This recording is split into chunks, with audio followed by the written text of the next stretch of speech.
Nós estamos vivendo uma inversão de valores muito grande, um caos institucional, gerado a partir de uma insegurança jurídica que ninguém sabe mais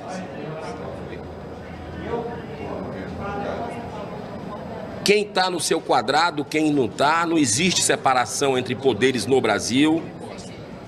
Não existe absolutamente independência entre os poderes. Tem um poder que está acima dos demais e que pinta e borda com o país. E o brasileiro precisa ter alguém para defender, né? Então, com todas as limitações e imperfeições, nós temos procurado cumprir o papel de uma certa forma, ser a voz da sociedade. E esse pedido de impeachment do ministro Gilmar Mendes, ele chega após duas CPIs que nós tivemos aqui sobre as bets, que é um grande problema nacional,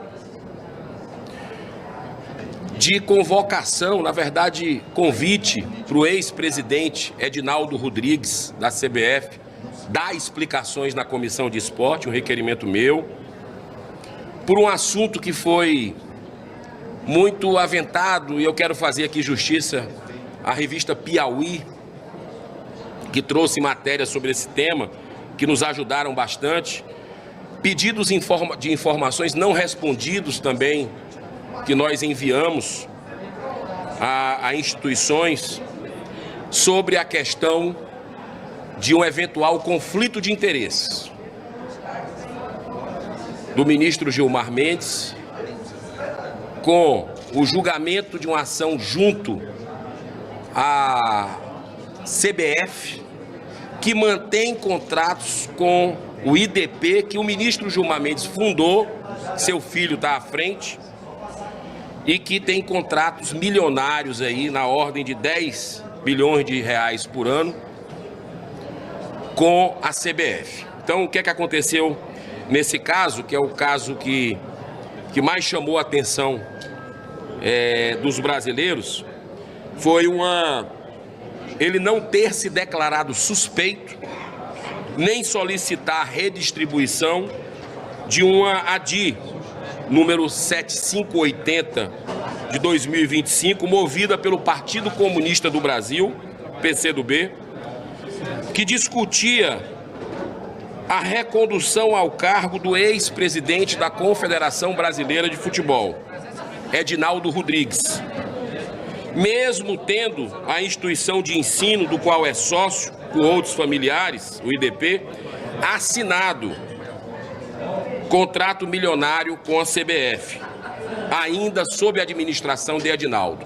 Então, vamos fazer uma rápida comparação com o que aconteceu semanas atrás com relação ao IOF, decreto que foi derrubado aqui pelo Congresso, decreto do Lula, do presidente, que foi derrubado pelo Congresso, e que que se diz poder moderador hoje está chamando para uma reconciliação, e eu espero que o presidente dessa casa não se rebaixe a esse ponto de ir no dia 15 ao ministro Alexandre de Moraes, porque ali seria legitimar o poder moderador, e o Senado precisa se dar o respeito nesse momento.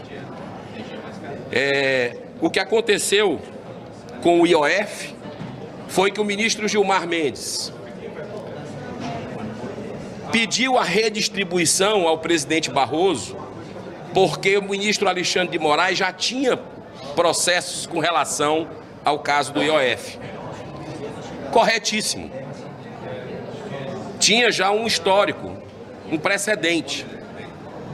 Mas ele não procedeu assim, não pediu a redistribuição, quando o Barroso colocou essa ADI da CBF para o ministro Gilmar Mendes. Então, me parece muito claro, dois pesos e duas medidas.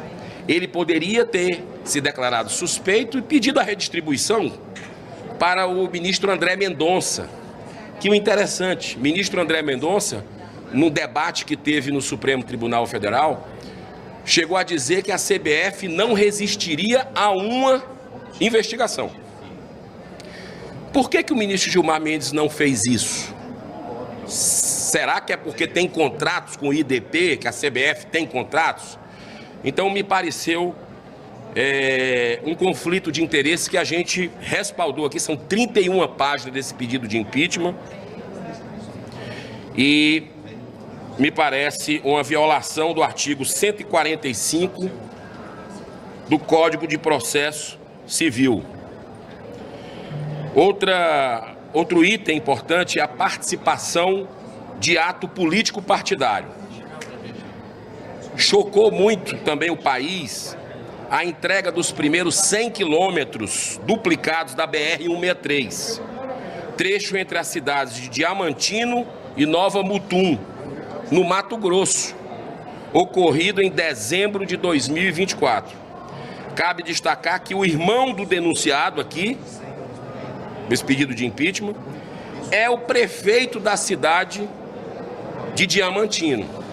Então o que é isso? O ministro do STF, e acaba de uma certa forma levando a imagem da casa que ele atua, do poder, vai numa inauguração de uma obra pública.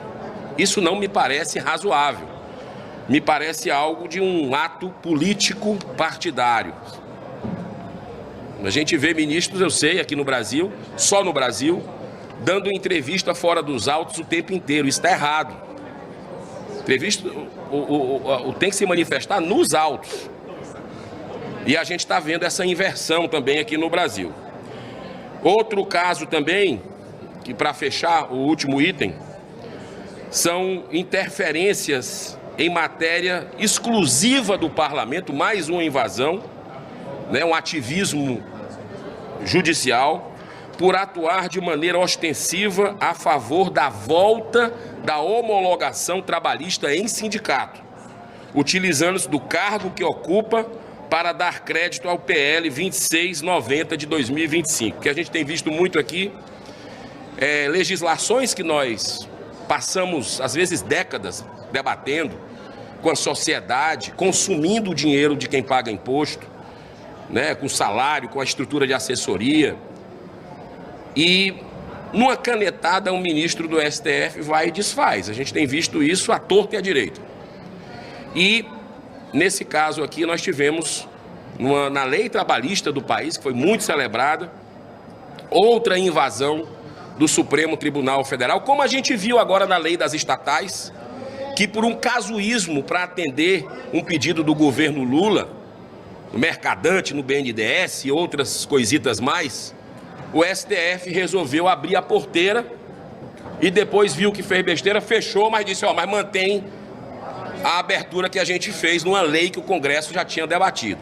Isso a gente está vendo no Marco Civil da internet, viu agora com a institucionalização da censura no Brasil, referendando aquelas decisões vergonhosas dos tribunais secretos que foram revelados pelos Twitter Files, os arquivos do ex-Twitter, que estava lá pedindo para as plataformas censurarem os nossos tribunais superiores, pedindo para as plataformas fazerem. E agora eles estão institucionalizando isso. 10 anos depois que o Congresso aprovou, depois de amplo debate com a sociedade, o Marco Civil da internet. Se isso não é casuísmo, eu não sei o que é que se trata, né? Inclusive eu falei para o presidente Davi Alcolumbre que ele deveria, com todas as críticas que nós temos ao presidente Rodrigo Pacheco, mas ele fez uma coisa certa, que foi imediatamente quando o Supremo invadiu a competência aqui do Congresso no porte de drogas, né? Especialmente da maconha, que era o que eles queriam liberar o porte. O Rodrigo Pacheco, presidente, imediatamente entrou com uma PEC antidrogas que nós aprovamos no plenário do Senado em tempo recorde.